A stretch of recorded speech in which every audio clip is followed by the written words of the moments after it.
Mining games. Remember those old mining games? I'm not sure if you played them, but I surely did, and they were really popular back in the day. I'm of course not talking about Minecraft or any of those new idle mining games. I'm talking about the original ones, games like Motherload, Robominer and gemininer. That's to name a few of the most famous ones, but later, especially towards the end of the 2010s, they quietly disappeared off the face of the internet.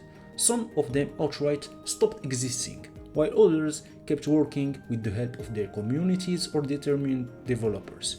So what led to the downfall of this game category?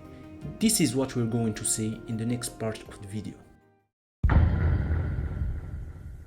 So the gameplay of these mining games was basically the same. You spawn on a procedurally generated map that spawns ores underground, and usually the deeper you go, the more valuable the ores become, but the more hazards there are.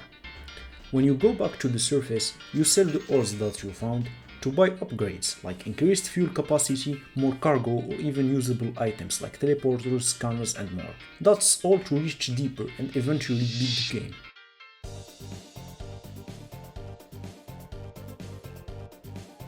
Now Motherload was by far the most popular of these games. It was a flash game by Xgen Studios, and honestly it was a masterpiece. I still remember playing this game with my brother on the computer, the ones that had the monitors that weighed a ton. And remember that this game was quite hard honestly. If you ran out insanely fast, and if you weren't careful you could get destroyed by fall damage.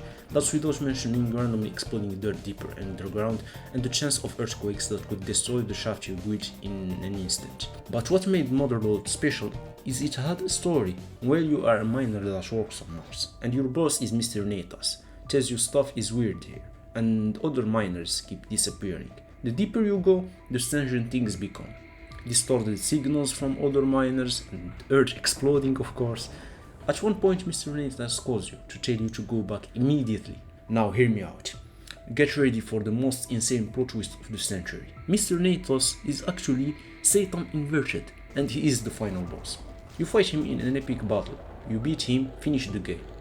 Now if you want to play Motherload, you can play it because people have updated it in newer programming languages, because Flash stopped support in 2020. Anyway, I absolutely recommend playing it, and I didn't spoil the ending, it's not the game, come on.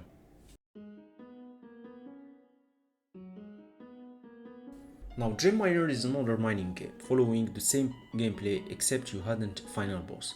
But what made it special was its mobile game. You could play it whenever you wanted. That's without mentioning that it was one of the earliest mobile games out there.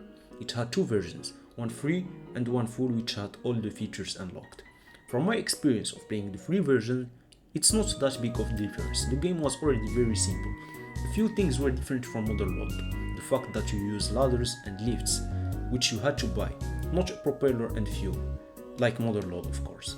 And it was very simplistic. There weren't that much hazards, but unfortunately if you want to play the game now, it's no longer available in any official app stores.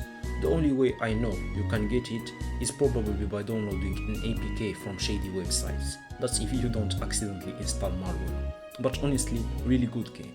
Was anyway.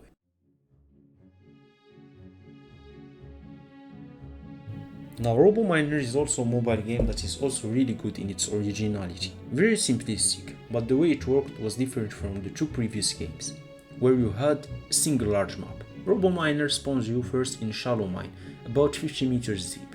The only ore you have is cheap coal. Your goal is to reach deeper to find a single diamond hidden in the entire mine, and it could be anywhere.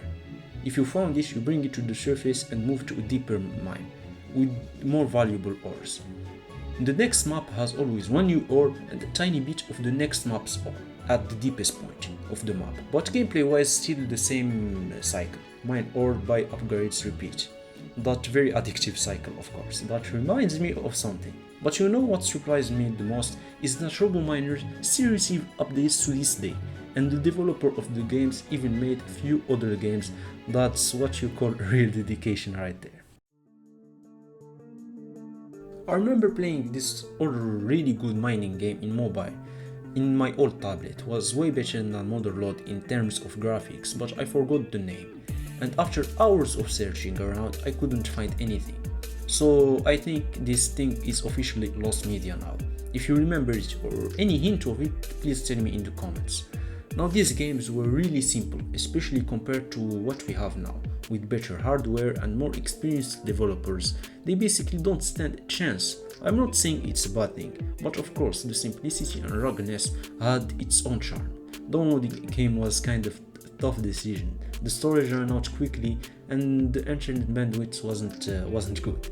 Now we have Minecraft Bedrock that works on mobile devices and computers too, at the same times. Well, this video comes to an end. If you enjoyed it, don't forget to drop a like and hit that subscribe button. I'm trying to reach 300 subs before next year. And hey, thanks for watching.